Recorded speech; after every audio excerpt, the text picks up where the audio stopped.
જિલ્લા પંચાયતની મૂડી 2 બેઠક ઉપર ભાજપના ઉમેદવાર રાજુ કરપડાએ આમ આદમી પાર્ટી ઉપર ગંભીર આક્ષેપો કર્યા છે। તેમણે જણાવ્યું હતું કે આપ એક કોઓપરેટિવ પાર્ટી તરીકે કામ કરી રહી છે અને સોશિયલ મીડિયા દ્વારા ભ્રામક પ્રચાર કરીને ગુજરાતની જનતાને ભોળવવાનો પ્રયાસ કરી રહી છે। નમસ્કાર દોસ્તો, હું તમારો રાજુ કરપડા। 2 દિવસથી કટ્ટર ઈમાનદાર પાર્ટીના કરોડો રૂપિયા ગેરકાયદેસર વહીવટો પકડાઈ રહ્યા છે, જેમાં આમ આદમી પાર્ટીના રાષ્ટ્રીય નેતાના નજીકના વ્યક્તિ ગુજરાતમાં આંગળીયું કરે છે 1.2 કરોડનું, ગુજરાતના નેતા સાથે જોડાયેલા એક વ્યક્તિ આંગળીયું લેવા માટે જાય છે 1.2 કરોડનું, અને આખી ઘટના જે છે એ સુરત ક્રાઇમ બ્રાન્ચની નજરે આવે છે। દોસ્તો, આ માત્ર એક સુરતની ઘટના નથી, દરેક જિલ્લાની અંદર કરોડો રૂપિયાનો બેનામી વહીવટ થાય છે। મેં પાર્ટી છોડી ત્યારે કહ્યું હતું કે હું બોલીશ તો જમીન પગ નીચેથી સરકી જશે। આજે જ્યારે આ ઘટના ઘટી જ છે ત્યારે થોડું વિગતે એ પણ કહીશ કે દરેક જિલ્લાઓની અંદર આવા કરોડો રૂપિયા આવે છે, પેઇડ રહેલા લોકોને પણ ચૂકવવામાં આવે છે।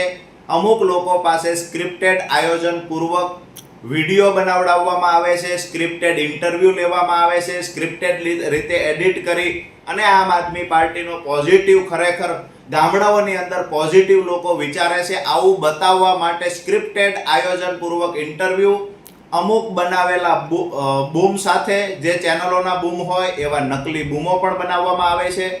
એઆઈના માધ્યમનો પૂરજોશથી ઉપયોગ કરવામાં આવે, એજન્સીઓનો ઉપયોગ કરવામાં આવે અને આમ આદમી પાર્ટીનો પોઝિટિવ પ્રચાર કરાવવા માટે લાખો કરોડો રૂપિયા બહારથી લાવવામાં આવે છે।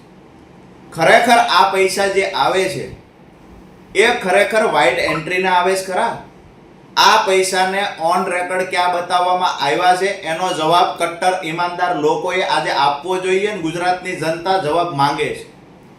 માનો કે 1.2 કરોડ પકડાણા છે, બીજી રકમ પકડાણી નથી, પણ 1.2 કરોડ રૂપિયા જે પકડાણા છે એનો જવાબ તો કમસે કમ આપો કે આ પૈસા તમે ક્યાં બતાવ્યા છે પેપર પર, ઓન રેકોર્ડ આ પૈસા શેના હતા?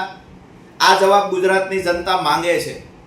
લાખો કરોડો રૂપિયાનો ખર્ચ થાય એનાથી અમને વાંધો નથી, પણ તમે કટ્ટર ઈમાનદારીની વાતો કરો છો તો પાર્ટી ફંડમાં તો આવડી રકમ નથી, તો પછી આ પૈસા આવે છે ક્યાંથી? ગુજરાતની જનતા સવાલ પૂછે છે।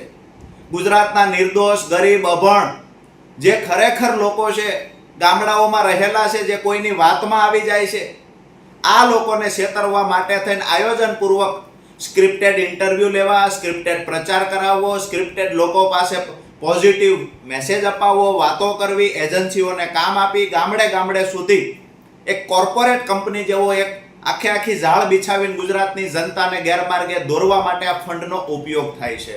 નંબર 2 કે ચૂંટણી નજીક આવી છે એટલે હું એ પાર્ટીની નવટંકી જોઈને આવ્યો છું ને આજે ભવિષ્યવાણી પણ કરું છું કે 24-25 તારીખે જ્યારે 26 તારીખે મતદાન છે તો 24 અને 25 તારીખે ગુજરાતમાં ઘણી બધી જગ્યાએ આમ આદમી પાર્ટીએ સ્ટિંગ કર્યું આવું તમને જોવાનું સાંભળવા મળશે।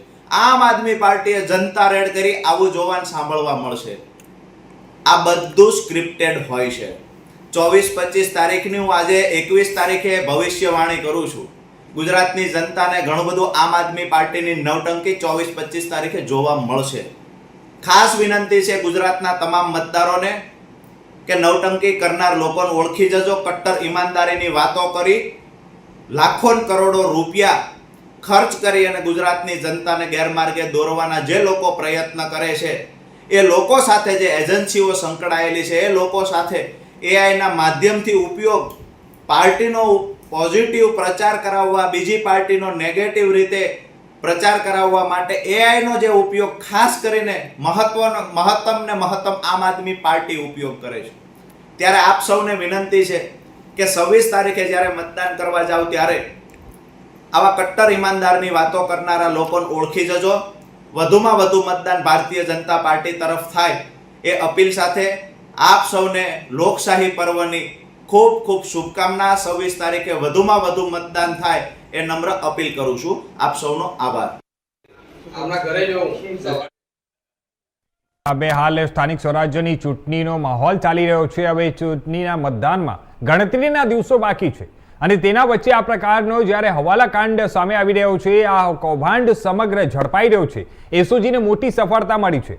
અને ત્યારે જે કિસાન અને ખેડૂત જે નેતા છે, આગેવાન રાજુ કરપડા, જે પહેલા આમ આદમી પાર્ટીમાં હતા અને તે હવે ભારતીય જનતા પાર્ટીમાંથી ઉમેદવાર છે, તેમણે આમ આદમી પાર્ટી ઉપર ગંભીર પ્રકારના આક્ષેપો કર્યા છે.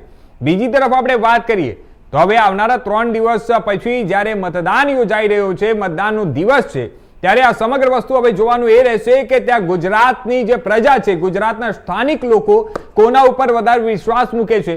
એક બાજુ ભારતીય જનતા પાર્ટી જે હિસાબે ત્યાં કહી રહી છે, ભારતીય જનતા પાર્ટીને ઉમ્મીદ છે કે એમના જે ઉમેદવારો છે તે